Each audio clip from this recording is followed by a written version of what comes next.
people get involved in your campaign. They say, you know what, I love this woman, I love what she's doing, she's fighting for us. This is John Villarreal reporting for Conservative New Media.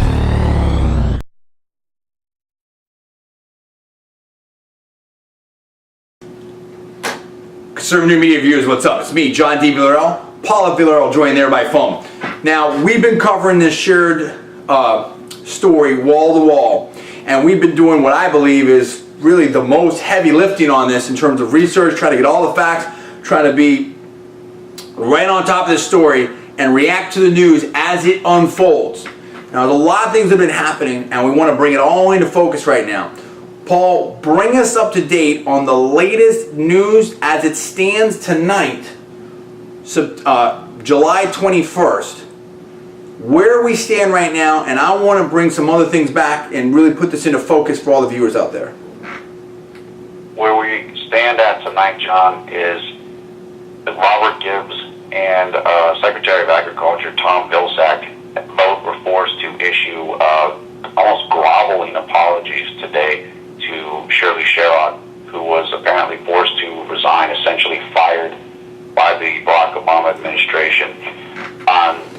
That happened again yesterday or today, earlier today, depending on where you're at. And also, Shirley Sherrod herself gave an interview to Media Matters where she just kind of lashed out at Fox News, essentially claiming them, I believe, I'm pretty sure about this, saying that they're racist or it's something really outlandish, like they want blacks to be back in time where they can't look at whites in the face. I mean, just ridiculous, absurd stuff, in my opinion. Just totally beyond the pale. And I want to just make a quick point on that. Both Glenn Beck and Charles Krauthammer, at minimum, just those two figures, each said Sherrod should get her job back.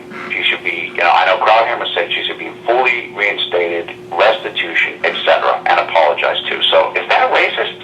Is that racist, Shirley? I'm just asking that question. It's not happening. Okay.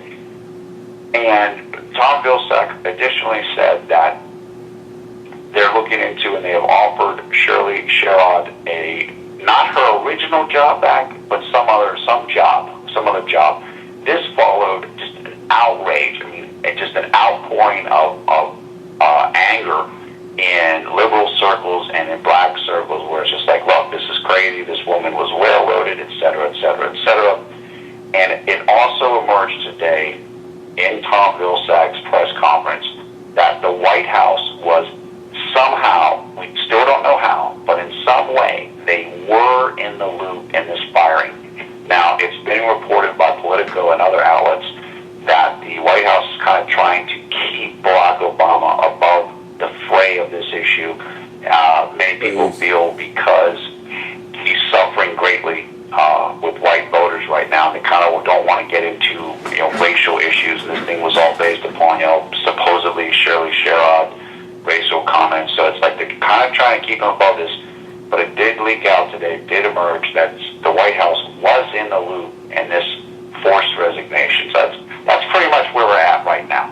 Shirley Sherrod has not said whether or not she will accept this new job offer. That's where we're at. Okay. Now, let me say a couple things right now. There's a lot of people, friends of mine, friends of the family, that have emailed me. Most emails I get are in great support of what we're doing, and we've gotten we're more subscribers now than ever. We've had huge days on YouTube, and everyone's been really interested in all over our coverage, and most of them have really lauded our coverage. But of course, we're going to have the astroturfers and the lefties that are, that's just every day, and as we do more stuff, there's more so of that. And I've gotten the few occasional emails, and of course the little lefties trying to put on, like, oh, you were wrong, and you fell for what Breitbart said, and oh, Breitbart fooled you once, shame on him. Breitbart fooled you twice, shame on you. This is from, I don't want to name the guy's name. He's actually a cool guy, friend of the family. He's one of those, in my personal opinion, eco dudes. I'll leave it at that. But, that's wrong. That's 100% wrong. And all the people like, oh, you said let's be very clear about this.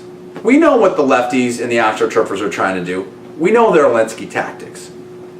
You know, that's never going to work. But we want to remind people again and put this right here. Now, the bottom line is, we did our first report after the White House fired her / she resigned, and every single major news outlet out there covered it. And the NAACP came and supported the firing. So we had, you know, the Obama White House that basically fired her / she resigned. You know, we had NAACP supporting them.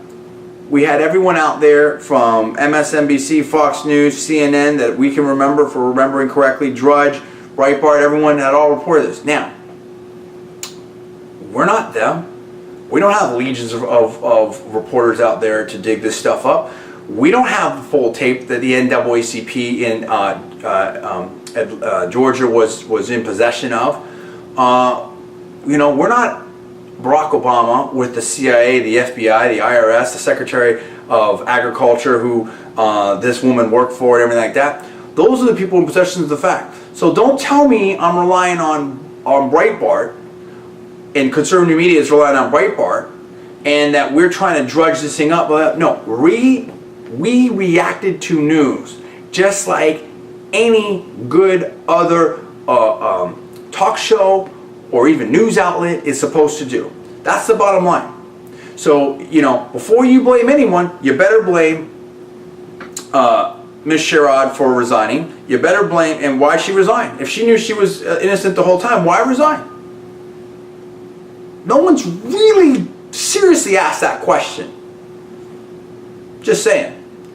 Second of all, blame Obama.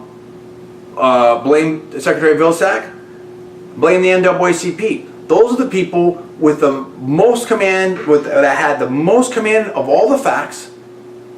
Those are the, you know, Barack Obama was a president. Andrew Breitbart runs a website and a bunch of websites. He does an amazingly successful job in doing that. But he runs a website. Barack Obama is president of the United States. You want to blame anyone, you blame him. So if the logic is, see, this is what I love about this. So I'm a super genius, dude. I got 174 IQ. Okay, I had a fellowship to Berkeley Law School. I got diplomas on my wall, dude. Okay, all right. I mean, you know, I graduated in 1998. So it's like, you know, don't think you're going to outsmart me, because you never will. The point is, let's use some logic. Before you blame conservative media for not having all the facts, not all this and that, whatever, then you're going to have to blame Barack Obama. You're going to have to blame the Obama administration. You're going to have to blame the NAACP. And by doing so, what you're telling me, as someone running conservative media here in California, is that I can't trust Barack Obama. I can't trust the Obama administration. I can't trust the NAACP. I can't trust all those other news organizations that ran with it. That's what you're going to tell me. And if we're in that kind of situation, then nobody can comment on anything until they look at everything and have all the full transcripts. And let's talk about that standard too. Is the standard now that in order for anyone to run anything, they have to run everything? Because if that's the case, then I don't want to ever see another Sarah Palin video edited or sound bites on anything. I don't want to see, I mean, I get interviewed by news media all the time. TV, you know, reporters will interview me. It might be 5 minutes, it might be 20 minutes. You know what shows up on camera? 10 seconds, 20 seconds, max. 20 seconds like a lifetime in a 2-minute package. It's usually 3 to 5 seconds, maybe 10. So that's how the industry is, period. So you need to educate yourself. And the thing is, as Paul was saying before off the air, these people know better. Most of the people that are trying to criticize, they know better. They know the way the game is playing. And we're going to get to that with the whole Media Matters thing and Breitbart's challenge to them in a second. So that's the bottom line. There was no way to know, you know, and maybe, you know, it wasn't immediately obvious, at least to me. And granted, we run very fast and busy all the time, right? Because we have a bunch of things going on, that the tape was out of context when it was played. It wasn't immediately obvious. Nobody knew, right? And in fact, we were one of the first, before I went on the Rusty Humphrey show to talk about it, we were one of the first major media outlets that I know of, if not the first, that looked at the whole tape and then went on and reported about it. And again, all these people are like, oh, she's exonerated. Oh, I said it on the Rusty Humphrey shows, and I'll say it now. I still challenge anyone to look at that tape in its total and not come away feeling a little bit concerned about someone like Mrs. Sherrod being in a position of serious power in a government position.